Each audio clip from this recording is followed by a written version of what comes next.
सुलाए दो, जब ये सो जाएं फिर स्वयं सो। हर चीज में पहले इनको निवेदन करना पड़े। तो वे नामनिष्ठ संत थे, नाम में उनकी रुचि। एक दिन वो रोज ब्रजवासियों के यहाँ जाते थे और आटे की भिक्षा लेके आते थे, और आटा ला करके उसमें यमुना जल मिला के उसको गूंद के उसी का टिक्कर बना के पका के बढ़िया प्रेम से ठाकुर जी के नाम रूप को ही स्मरण करके उसका भोग लगा के रूखे आटे की रोटी टिक्कर ही पाते थे। ये उनकी सेवा, और वो भी इसलिए पाते थे ताकि इतना मिल जाए ताकि जासे मैं भजन कर सकूं। लेकिन वो जिस मैया के यहाँ जाते थे नित्य सेवा के लिए, वहां पर ठाकुर जी को मदन मोहन स्वरूप विराज रहे हो। आज भी हैं मदन मोहन लाल जी। मदन मोहन स्वरूप को भाव आयो कि इन बाबा से सेवा स्वीकार करनी है। और ये लाल जी की बड़ी लीला है, जाए सेवा को ABCD भी ना आवे, वाकई यहां से सेवा ले लें। जैसे कि मैं मोसों बिल्कुल सेवा ना आती, एक समय की बात पर। आज बंधुओं संवाद चल रहा है, अब एक आध घंटा में तो जानो ही है, तो फिर अब क्या शुरू करूं, इसलिए बात वार्ता ही कर लें हम। इनकी सेवा मुंह पे आती नहीं, श्रृंगार कैसे होता है मैं जानता ही नहीं था। अच्छा एक बात और, बड़े स्वरूप का श्रृंगार करना बहुत आसान है। हाँ, वो तो दिखता है ना दूर से कि हाँ नेत्र पास हैं, ठाकुर जी कुंडल सुंदर लग रहे हैं, और उसमें पूरे हाथ चलते हैं। इनके सेवा में उंगली चलती हैं, और यहाँ से यूं ऐसे, कैसे हो सेवा, खुद ही करवाई इन्होंने। ऐसे ही वो बाबा पे मन आ गयो, भिक्षा लेवे के लिए आए, सो मैया ने आटे की भिक्षा दे दी। बाबा जैसी चले गए, सो रात्रि में मैया के स्वप्न में ठाकुर जी प्रकट है गए, रोने लगे। मैया बोली, लाल जी कहा भय हो, मैंने सेवा में कोई अपराध कियो? बोले ना मैया, मैं बड़ो प्रसन्न हूँ आपकी सेवा से, लेकिन मेरो मन है रहे हो। कहा वो जो बाबा रोज भिक्षा लेवे आवे ना, मुझको उनसे सेवा लेनी है। मैया बोली तो आज्ञा करो।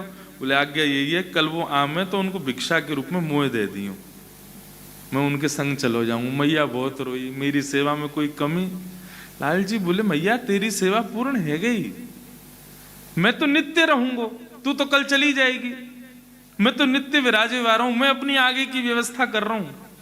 तो को तो कछु दिना में चलो जानो है, मैं कहां सेवा करवाऊंगा अपनी, तो मुझको बाबा को दे दे। मैया बोली मेरा तो मन न माने, आप मेरे हृदय हैं। बोले प्रभु आप कृपा करो, मुझको उन्हीं को दे दो। दूसरे दिन बाबा जैसे ही पधारे, मैया रोती रोती गई, बाबा तुमने कहा कर दियो, कोई टोना टोटका कियो? बोले कहा मैंने कहा कियो मैया? अरे मेरो लाला रो रहा है, रात भर रोयो कि मुझको बाबा के पास जानो, उनके पास ही रहूंगा, उनसे सेवा लूंगा। मैया कहाँ है ठाकुर जी? बोले भीतर विराज रहे हैं। ठाकुर जी देखे, बोले आप रात्रि सपने में आज ठाकुर जी आवे तो कह दियो मुंह पे सेवा वेवा ना आवे, और ना मुंह पे जगह ने बिठावे की, सुलावे की, खिलावे की, मुंह पे कछू ना है। भोजन के नाम पे केवल या सूखे आटे में यमुना जल मिला के वही की टिक्कर बना के पाऊं मैं। अगर इनको स्वीकार हो, मेरी कुटिया में नेक सी जगह बा में बैठनो स्वीकार हो, न सैन सैया है, कछू ना है मेरे पास, ये सब व्यवस्थाएं मेरी हैं। यदि इनको स्वीकार हो तो ले जाऊंगा, नहीं तो मैं अपनो नाम जप में ही प्रवृत्त रहूंगा। भैया ने कही हाँ तुमने बढ़िया बताई, बढ़िया मैं बता दूंगी, बहुत बुरी व्यवस्था है, मना कर दूं, मत जा। रात्रि में ठाकुर जी प्रकट हुए, मैया तेने दियो नहीं? बोला अरे बाकियां कछु व्यवस्था ना है, छोटी सी कुटिया में रे, भोजन पानी कछु करे ना है, तुम्हें कछु खवावेगो ना, तुम्हें 8-8 बार भोजन करनो दिन में। कल हमारी समधन कह रही है, इतने बड़े बड़े उनके सामने, श्रीनाथ जी के सामने वो आमे मोहन थार, सागर, और एक आध नाम है भर भर के आमे।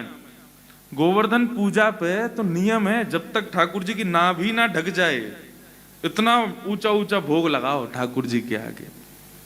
कितनों खावे, फिर वो को पेट ना भरे, 8-8 बार पावे दिन में। खावे को बड़ो प्रेमी। बोले तुम इतना खाओ, बाबा कैसे खवावे को? बोले मैया चाहे कछु नहीं खवावे, चाहे मुंह को एक कोने में रखे, मुंह को नवावे धुआवे ना, लेकिन मुंह को वहां से सेवा चाहिए, वहां की सेवा में सुख मिले। मैया बोली तुम्हें जानो है तो तुम कैसे जाओगे? दूसरे दिन बाबा आए, बाबा इन्हें कोई व्यवस्था ना चाहिए, कछु ना चाहिए, यूं कह रहे हैं जैसे बाबा रखेगा वैसे रह लूंगा, लेकिन रहूंगा उन्हीं के पास। बाबा बोले ठीक है लाओ दो। ठाकुर जी आए, तो ठाकुर जी को लेकर के अपनी कुटिया में लाए। एक कोने में नेक हल्फ को पत्रों से एक कपड़ा बिछा के अब ठाकुर जी को विराजमान कर दियो। अब बाबा को तो रोज को 20-21 घंटा को नियम नाम जप को।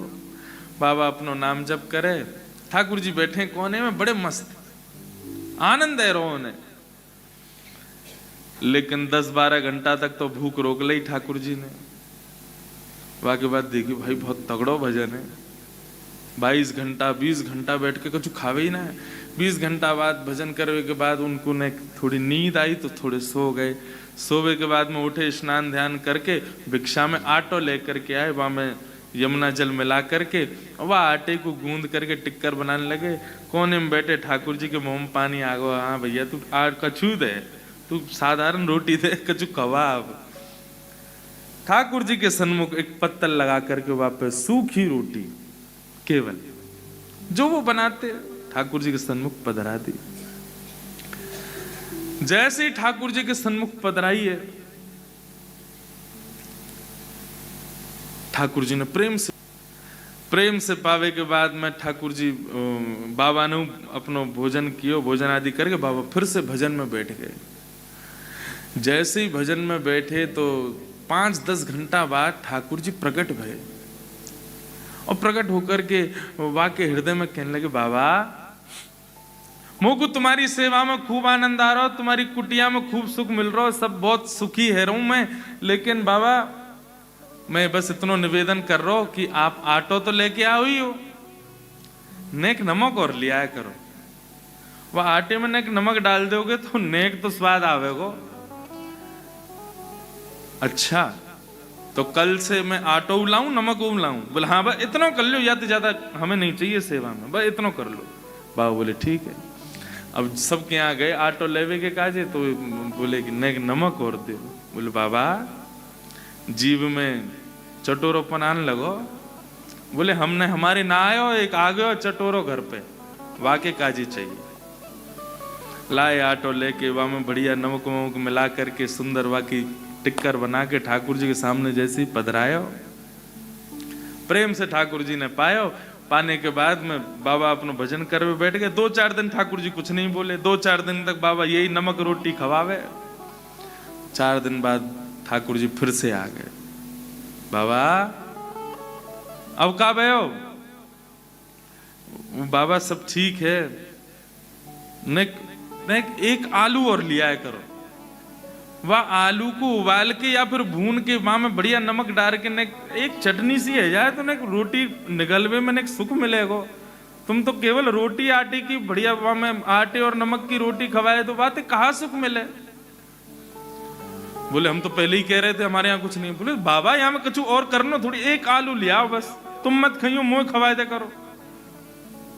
बाबा बोले ठीक है। दूसरे दिन गए तो फिर भिक्षा में आटो भी लाए, नमक भी लाए, आलू भी लाए।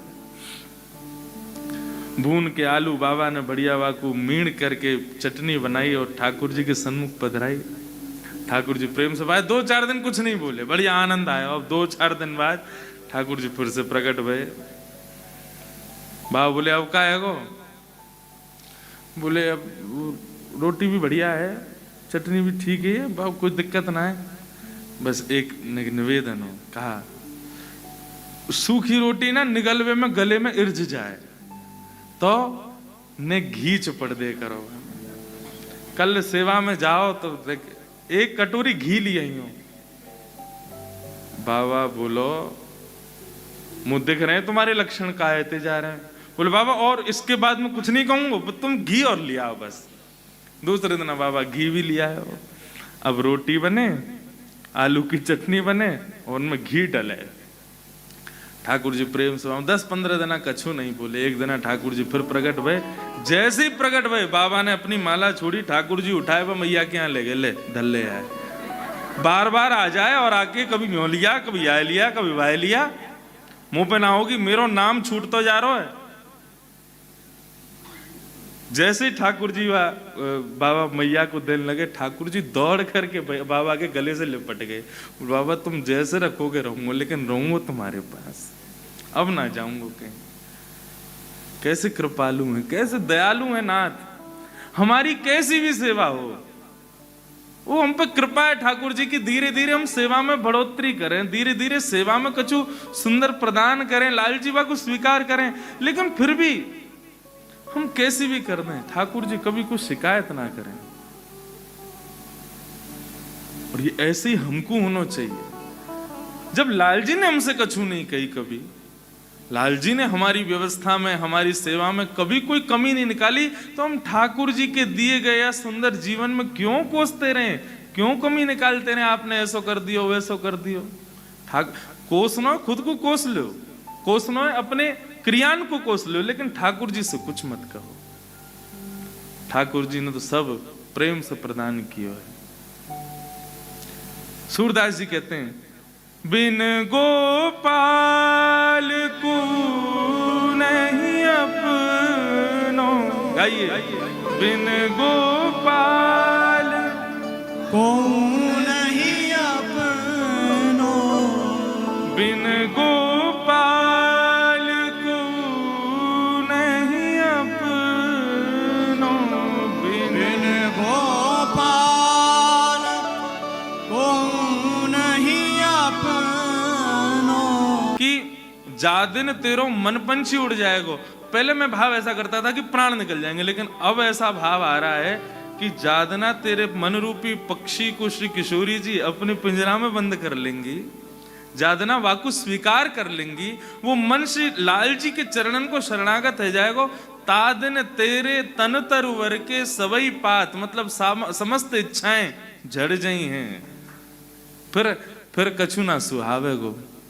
फिर तो ये हरे कृष्णा। श्री श्री रुक्मिणी द्वारकाधीश मंदिर का निर्माण कार्य अपने अंतिम चरण में है। भगवान के लिए बहुत भव्य महल बनाने का आपका और हमारा सपना आपके साथ साथ हजारों भक्तों के प्रार्थना, विश्वास और सहयोग नहीं अपनो। श्रीमद् भागवत में सबसे पहली स्तुति है श्री कुंती जी की, और वो कुंती की स्तुति में एक बात ऐसी है, केवल एक शब्द ऐसा है जिस शब्द की वजह से 18,000 श्लोकों में सर्वश्रेष्ठ श्लोक वही माना जाता है जो कुंती ने गाया है। और वो शब्द ही सुन लो, केवल क्या है, वो कह रही है, त्वयैव नाथेन मुहुः विपद्गणा, त्वयैव नाथेन। श्री श्यामा जी को, ठाकुर जी को सबसे ज्यादा कष्ट कब होता है? जब उनका सेवक, उनका अर्चक, उनका दास जब यूं कहे कि मैं तो अनाथ हूं, मेरा कोई ना है, तब किशोरी जी ठाकुर जी को सबसे ज्यादा बुरा लगे। यानी ये बात कह कैसे दई? जब हम बैठे यहाँ के माथे, तो फिर यूं क्यों कह रहे हो कि मेरा कोई ना है? यूं कहता हूं, हाँ संसार में मेरा कोई नहीं है, यदि कोई है तो केवल श्यामा जी मेरी हैं, केवल ठाकुर जी मेरे हैं, बिन गोपाल को नहीं अपनो। श्री कुंती जी कहती हैं, त्वयैव नाथेन। हम सब कहते हैं तुम हमारे थे प्रभु जी, तुम हमारे हो, तुम हमारे ही रहोगे ओ मेरे भगवान। लेकिन कुंती क्या कहती है? इस संसार में आप ही केवल मेरे हो। हम कहते तुम्हें लाल जी हमारे हैं, लेकिन ये कौन है? बोले ये मेरी पत्नी है। ये कौन है? ये मेरी बेटी है। ये कौन है? ये मेरे सब परिवार के लोग हैं। इनको भी तो तुमने मेरे की उपाधि दी रखी है। ठाकुर जी कहते हैं, जब ये सब तुम्हारे हैं तो फिर मैं तुम्हारा। इतने सारे लोगों ने एक हृदय में कैसे रखोगे? प्रेम गली अति सांकरी, तामे दो ना समाए, एक ही आमेंगे। लाल जी हृदय में आमे क्यों ना, वो पहले ही झांक लें, अच्छा ओ भाई इतने सारे भर रखे हैं आने, उन्हें एक सी गली में भिज गए हैं सबरे, पहले सबन को निकार, तब लाल जी आमेंगे, तब लाल जी पधारेंगे। जब अपनों करी जाने गिरधर, जब देखो एक चीज का विशेष ध्यान रखना, ठाकुर जी की, किशोरी जी की सेवा में कोई अपराध हो जाए क्षमा है, वो उतना नहीं गिनते हुए, लेकिन उनकी सेवा के मध्य में किसी भक्त का अपराध, किसी वैष्णव का अपराध, किसी संत का अपराध, ये ठाकुर जी कभी स्वीकार नहीं करते। अपना अपराध स्वीकार है लाल जी को, लाडली जी को, ठीक है सेवा में तुमसे हो गई भूल, कोई बात नहीं, लेकिन यदि तुमने भूल से भी ठाकुर जी के अनन्य रसिक जन एवं ठाकुर जी के कोई भक्त वैष्णव जन उनका कोई अपराध किया और केवल कर्मणा नहीं मनसा भी कर दिया, वाचा भी कर दिया, श्री जी कभी स्वीकार नहीं कर सकते। वृंदावन की एक बड़ी प्रसिद्ध घटना, एक वैष्णव थे, वे गुरु आश्रित हुए, तो उनके गुरु ने उनको आज्ञा की कि तुम नित्य यमुना स्नान किया करो और अपने गीले अंग में ही ब्रजरज लपेट करके और नेत्र बंद करके, और तुम फिर किशोरी जी और श्याम जी के नित्य लीला का विहार का दर्शन किया करो, क्योंकि तुम उस स्थिति में पहुंच गए हो अब कि तुमको उनके लीला का दर्शन होगा। तो नित्य जाते यमुना स्नान करके और पूरी ब्रजरज में लेट के जब पूरे ब्रज में रज में संलिप्त हो जाते तो यमुना पुलिन पर ही नेत्र बंद करके बैठते, तो उनको श्याम सुंदर और किशोरी जी प्रकट होकर के दर्शन देते थे। ऐसा अद्भुत उनको लीला का दर्शन होता था। एक बार जब नेत्र बंद करके बैठे तो ठाकुर जी का अद्भुत स्वरूप, ये पद मुझे बहुत प्रिय है। ठाकुर जी दर्पण लेकर के बैठे और श्री किशोरी जी से पूछ रहे हैं, बताओ दोनों में कौन सुंदर लग रहा है? तुम सुंदर लग रही हो कि मैं सुंदर लग रहा हूं? ये भी 2-3 दिन से आ रहा था, अब गाऊंगा, लेकिन अब जाते जाते गा जाऊं। बहुत प्रिय है मुझे ये पद।